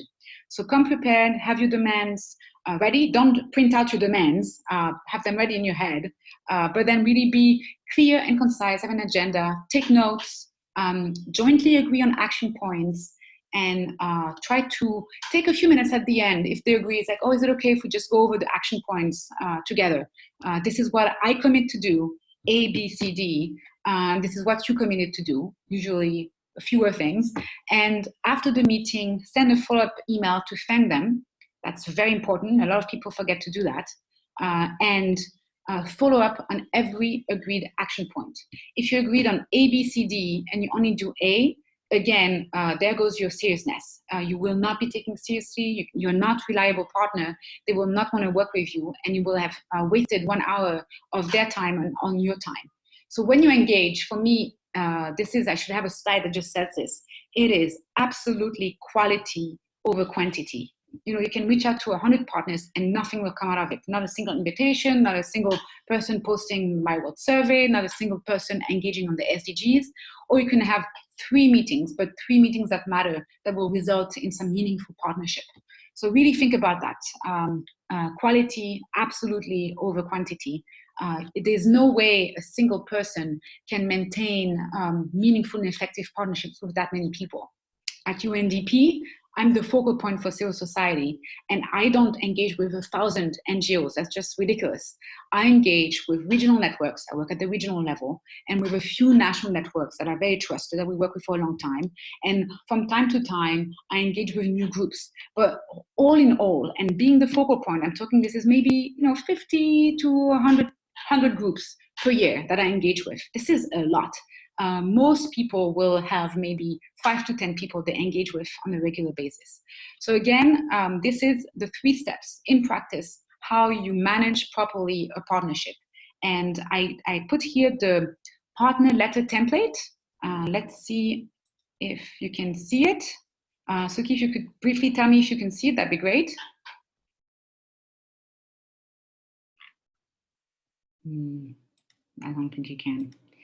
I'm gonna go back and wait, I stop there. cannot see the partnership. Are you seeing Okay. the partnership? Yeah. Letter. I cannot see them. Cannot see it? Okay, let me try. Oh, hang on. Sorry. I don't think I can select it. Well, the partner letter, I put the link. Let's skip it for now. It is on the shared drive and everyone will have access to it. It's also in the guidebook. So you can find the link to the partner letter in the guidebook. It'll be shared also in the Facebook group when we talk, especially in the Field Advocates Facebook group, when we talk about organizing local events. People online don't need to write, for online advocates, they don't need to write such a formal they don't need to do such a formal letter. They can, when you're doing online partnerships, you can do a more light version. When you're reaching out to people on social media, on Twitter, on Instagram, and so on, it needs to be shorter messages anyway. So the partner letter, there's text that can be used by online advocates, but it's really meant for field advocates when they're like reaching out via email. Stakeholder analysis, that's a step-by-step approach. I will not go too much into detail because I know a lot of you already know about stakeholder analysis. This is basically the basic of how to do it, and I provided you with a template at the very bottom. So I gave you there's 2 annexes in this UNDP document where you have 5 or 8 pages on how to do a stakeholder analysis and to do a stakeholder engagement plan. So you don't have for your own strategy to go that much into detail, but this document, the bit.ly document at the bottom, gives you the exact steps and the tables and the tools. This is a vetted tool by hundreds and tens of thousands of UNDP staff. That this is what they use when they do their own stakeholder analysis. Of course, as an advocate, you can do a bit of a simpler version. You need to have all the partners I listed above, and you go through the steps that I mentioned here. You identify the partners that you have. You identify the partners that you could have, so potential new stakeholders that are interested in the same issues. You assess their interest and their influence. So you have a column that says, okay, if I engage with UNICEF, that gives me access to this. If I engage with this youth group, that gives me access to this entire youth group that I don't have usually access to. You document their needs. Their needs means are there gaps in their strategy that the My World survey could fulfill? Is there work that I do as an SDG advocate that can be beneficial for this organization? So their needs is really basically their gaps, basically what they're not doing yet that you could fulfill. You create a timeline. So any partnership engagement plan should not be above a few months. It does take time, so I would encourage you to do your stakeholder analysis as soon as possible and submit your strategy so we can help you review it. Reach out in the way that we mentioned with the partner letter, or if you're an online advocate online, follow up and close every loop. So that means that, if you send a message to, UNDP, or let's say you send a message to an NGO, they haven't replied to you. 5 business days later, you send a reminder, and I think maybe you can do a third one, and that's it. If they don't reply to you, that means they're probably not interested. But maybe you didn't email the right person. So maybe as the second step, when you email them again, you should add maybe email addresses of other people in this organization. And you can phrase it like, I don't exactly know. I'm sorry, I'm resending this message because I'm not entirely sure I talked to the right person from the start. Would someone be able to direct me to the person focused on whatever program, whatever constituency, whatever angle that you're interested in? So one strategy, the one tip is to really maybe add some more people in your second email, and play it like, oh, I'm not quite sure who is the focal point anymore. You can find those email addresses usually on their websites. You can also try to reach out on their social media and get their comms focal point to direct you to the right person. So don't lose hope from the beginning. Don't just send one email and then leave it. If you really want to reach a partner, you need at least a second email, maybe broadening the list of email addresses you include. And then, after the third time, just leave it, right? There's no point of harassing people and repeatedly sending them message over message. So after that, you leave it and you can go on to the next partner. And then again, don't do it with 20 partners. Maybe you do 20 email outreach, and then one partner will reply only. But that partner will be the quality one. So that's the one you'll be able to engage, and you can go much further maybe with one good partner than with 10 lousy partners. So think about that, quality over quantity. Once you are done with your first outreach, you have a table that you should make, right? With your stakeholders and the interest and influence, their needs, the timeline, and so on. When did I reach out to which person at which time? And then you review how far you're along, and you repeat. So you start from scratch with new partners. This projectmanagement.com website is not a UN website, but I thought it was quite easy to understand, and so I would recommend that you check it out. Your added value. I mentioned this before in several slides. I think as an advocate, we mentioned it across all the webinars.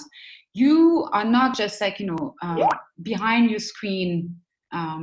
So you really need to understand your personal value. You have, you can help the UN in setting the agenda. You have a comparative advantage of your own perspective as a youth expert. You know what youth really wants, at least not for all young people. So if you're based in India, you don't know what all the Indian young people want, but you can speak on behalf of you and your community. That will always be valid. And to a certain extent, that is way more important and way more sophisticated and way more real than just the aggregate number of Indian young people, what they think, right? Your story, your personal story of you, your organization, your community is a blind spot for a lot of partners, for the UN, for private sector, and so on. So you really need to make sure that you emphasize that you have your own voice, you have your own expertise, your own networks. You can contribute to a very meaningful way to a lot of UN and private sector and other partners. Access to local communities. This is a very important one. I kind of talked about it very briefly, talking about the real people, reaching local communities. Your online communities, as a young person, you're more IT literate and IT savvy than a majority of people working at the UN and other partners, people working in embassies. Some of them don't even know what Microsoft Outlook is. They've never heard of Instagram. So you, with your youth and your IT literacy, you have access to a lot of information, to millions of people, as a matter of fact, that a lot of partners don't usually have access to. And then teamwork. I mentioned this on several occasions. You should work with advocates in your country and find complementarities in your approaches. Really try to build on the online advocates. If you're a field advocate, to reach out to more people online. And for online advocates, you should reach out to field advocates and try to get the stories from them, from the local communities that they are living and working in. Do your homework first. I have 2 slides about this. I wanted to make sure that it's a step-by-step kind of thing. It's all these tips that I mentioned throughout the webinar so far. So maybe you could go back and read it a bit more carefully. But basically, it's doing your homework first. Don't approach any partners without knowing the landscape. What are the gaps and the needs of partners? What are the kind of costs that are associated with the activities you propose? So if you go to a partner and you say, I want to do this, I want to do that, and then they say, well, how much will it be? And you come completely unprepared, and you say, oh, well, I will send you a budget later. That's fine. But ideally, you'd say, well, in the estimate of my team and myself, we think that to achieve this objective and to do this activity, you will need that much money. Really understanding your partner, researching their website beforehand, understanding their structure, understanding your competition, who are the other youth groups doing the exact same thing as you, who are the other players in your context, really, really makes a big difference in understanding or being effective in creating partnerships. And then cultivating the relationship and building trust. How you can do that is by inviting them to your events and giving them the stage and, really kind of giving them visibility, because that's what a donor wants. They might want their logo on your promotional material. They might want, if you have a banner, if you have a flyer on your website, on your blog, they want visibility. So you need to really make sure that this is, when you engage with them, you're very clear about what they get out of this, right? This is going to be what their needs are. What their need very often is for visibility and recognition. And really, really, that's a tip also, but insist how much their support is making a difference for your work. That really is something, maybe it's called vanity, I think. It's you really have to emphasize how much, their help is valuable, how much, without them, you couldn't go that far, you couldn't do it this way, and without their networks, it wouldn't be as effective. So really insist on how their support is making a big difference. Homework, second part is, determine your own strengths and weaknesses. Do a bit of a psychoanalysis and see what you're doing well and what you're not doing well. You identify the mutually beneficial areas, and you can maybe find new approaches. So you have to be also an active listener and really understand what the partner wants. The more you listen and the more you engage, the more it's a two-way conversation, the more credible and the more likable you will be. And that's really, really essential for every partner to engage in this meaningful relationship. If you have a resource mobilization plan, if you have, if you engage volunteers in your work, you can have someone responsible for social media, one responsible for fundraising and partnerships. You can have dedicated volunteer members in your team. As it's mentioned in the guidebook, if you do that, and if you certify at the end that they help you, we will, as the UN, provide your top volunteers with a certificate of recognition. So you're welcome to create teams beyond advocates, and they would be entitled volunteers. So I guess maybe that goes back to the question earlier, if there are some other youth organizations that work with us, well, we could actually maybe consider them as volunteers and then provide them with a certificate at the end. Though, since there are so many of you, there are 100 new advocates right now, if each of you asked us for 10 certificates, there would be 1,000 certificates that we need to issue. So it will be limited to the few top volunteers that you engage. But again, close all your loops. That's very important. Where to find funding opportunities? I'm going to just give you the 4 broad categories here. So this is that's work that we did for UNDP projects. So this is official information. You can share it abroad. This is all public information, so you can share it with your networks and so on. You have some funding opportunities that are updated regularly, and they are, the most recent funding opportunity will be at the top. This is the Funds for NGOs one, where you can filter. You have a fundraising guide. You have a lot of information on this website. You have the Worldwide Initiative for Grantmaker Support is a global network for philanthropies. You also have an area for Asia, and you can filter based on different categories. You have region-specific websites. So there's the ASEAN funding opportunities. The one that I really like is also the Asia Development Alliance.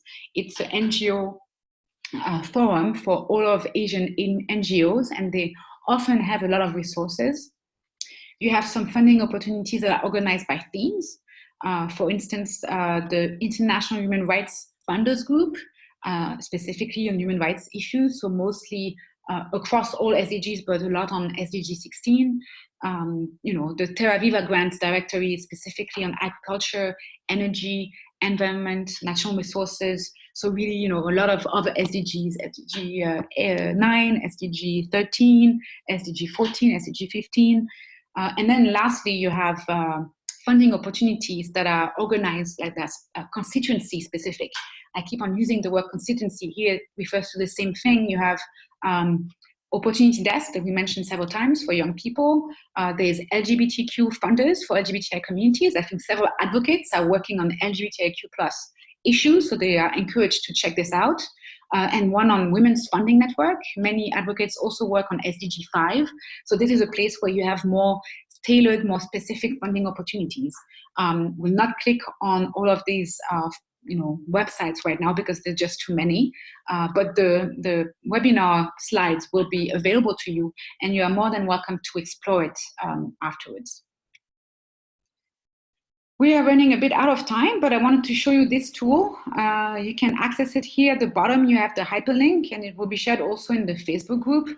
It's an Excel online table where you can actually filter by different categories. So you have the type of funding organization, you have the name of the grant, you have the mission, you have the scope. Sorry about that. So this is not up to date.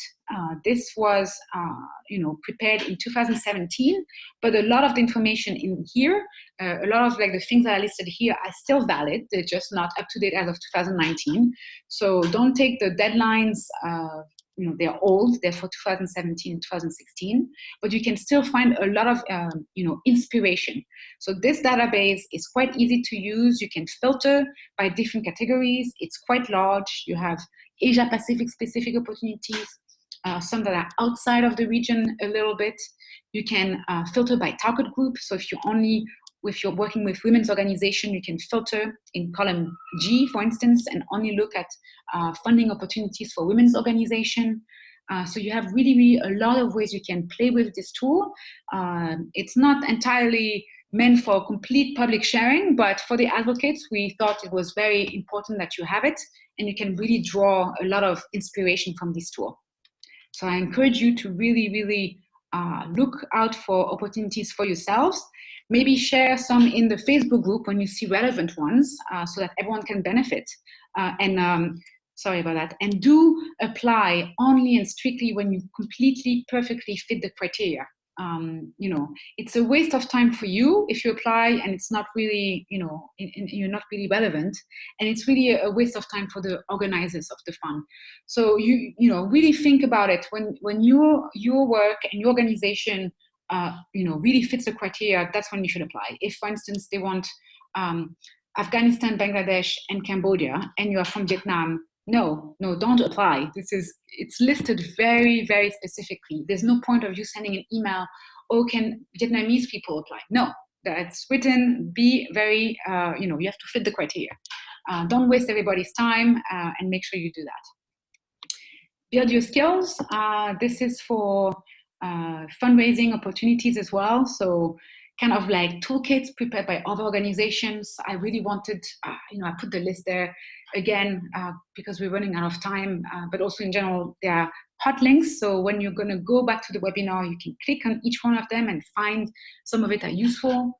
The one from Civicus 2011, for instance, 10 Principles of Good Practice for the Intelligent Funder. I really like Civicus. It's a great NGO coalition globally, and they have a lot of very good toolkits. You can find, their 10 tips, for instance, are very good.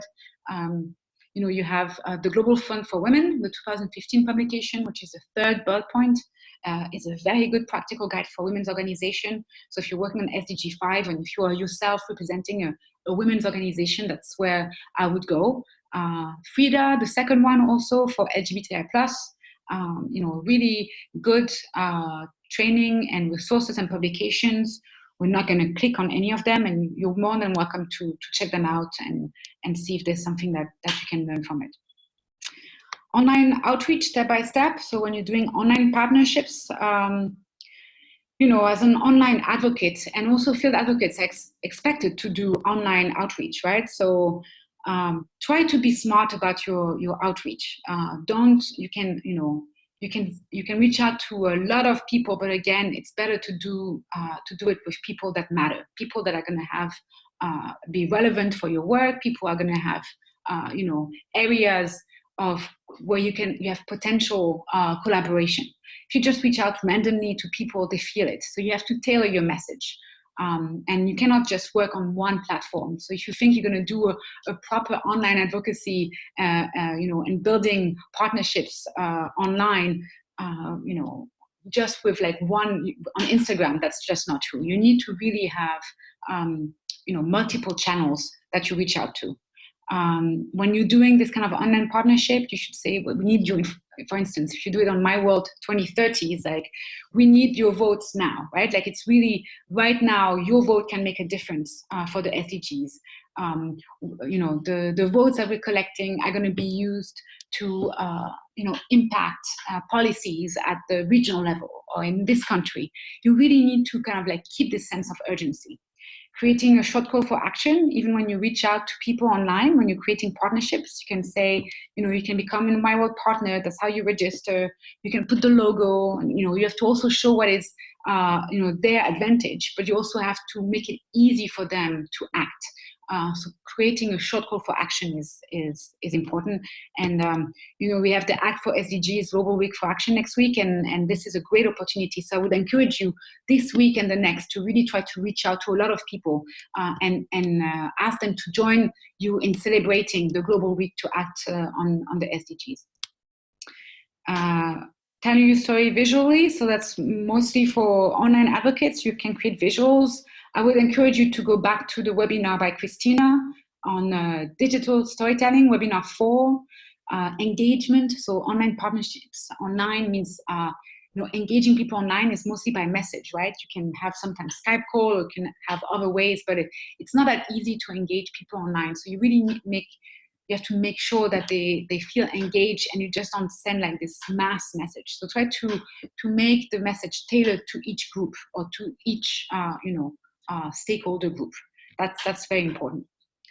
And then stay focused and follow up. So it's really quite the same principles as when you're doing formal partnerships as field advocates. Really trying to follow up. Don't let them, you can send a reminder, remain polite, be encouraging, uplifting messages, being very positive. It's quite important. And here I listed a few resources for online skills. So online fundraising, how to do crowdfunding, how to do an open challenge fundraising tool. So all of these can be set up quite easily now with a lot of websites. I didn't want to promote any one website in particular, but there's really a host of places where you can maybe fundraise for your field and your online activities, especially those of you who are working in NGOs. Your NGO will have channels, and they can use those toolkits and those publications to maybe increase their reach in terms of who they ask money for and so on. So online fundraising is one way that you can achieve your goals. I think this is it for now. I'm going to stop sharing my screen and go back to the questions. It's been a lot of information, so I'm sure you have a lot of questions. I'm going to start my video again, so I should be back now. Yes, here we go. And I'm going to scroll back up and see your questions, if any. All right, we have a question from Quinn in Vietnam. Yes, UNDP in Vietnam have provided many supports for us. Free venue, technical training, and we're grateful. Great. Aditya, about the individual plan that we submitted already, would there be a chance to revise a plan based on the learning from this webinar to refine the plan, not changing the core concept? Yes, Aditya, I mentioned this earlier. You are welcome to revise your plan. Anything that's received by the deadline will be taken into account, and we will just use the latest version that you sent, so no problem. Shina, you're asking, will you be sending certificate of appreciation to our prospective partners as well? So this would only be in the case of a very extensive and meaningful partnership, because you know how many My World partners there are globally? I think they're like close to 5,000. So if we were to do that for a lot of partners for each advocate, it would be quite cumbersome. So the idea here is, yes, it is possible, but please, if that's something you promise to your partner, give us the heads up first. And also they need to be really quite meaningful partner. And I'm not sure they would really, well, why would they care about recognition from, getting a certificate? That's really more for like individual volunteers, I would say. As an organization, I'm not sure they really would care about a certificate from us. Correct me if I'm wrong, but. Karishma is saying goodbye to everybody. So thank you, Karishma, for joining. I think this is going to be the last couple minutes of questions. So if you have any burning questions, now is the time.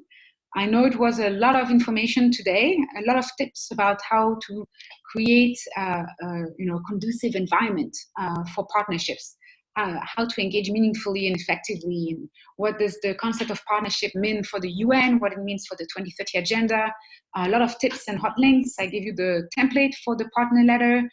You have this Excel table with funding opportunities. You have this few slides with resources where you can find funding opportunities and where you can build your own skills. So there's a bit of a homework needed from you after the webinar for you to find all these all of these resources, and I hope it was useful. Sam, Indonesia, is it okay to give a certificate to our partner but using SDG symbol in the certificate? The SDG symbol is public, by the way. So if you go to the UN communications material, there's 2 blocks. So this is the link that Christina shared, and it's also in the guidebook. You have one side that is for UN entities and the other side that is for non-UN entities. All of the SDG logos in the non-UN entities can be used by anyone. So the SDG logo is not really, it's public as well, the same as My World. It's a public logo.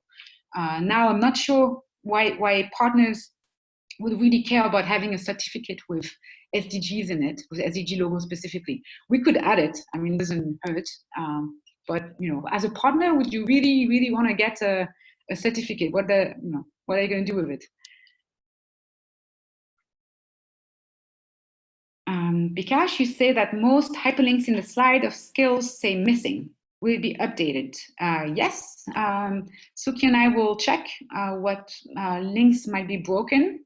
Sorry about that. I'm wondering if there's maybe not a problem with the Google slide, but because I checked them earlier and they were fine. So we'll check the links and we'll update them accordingly. And for everybody else, I hope this was useful. And if you have more questions, please go back to the Facebook group and ask them under the webinar. So training webinar 6, the PowerPoint presentation is shared there, and the recording of this webinar will also be shared there. So thank you again, everyone, for participating today, and I wish you a wonderful evening or afternoon or night, wherever you are. Bye, everyone.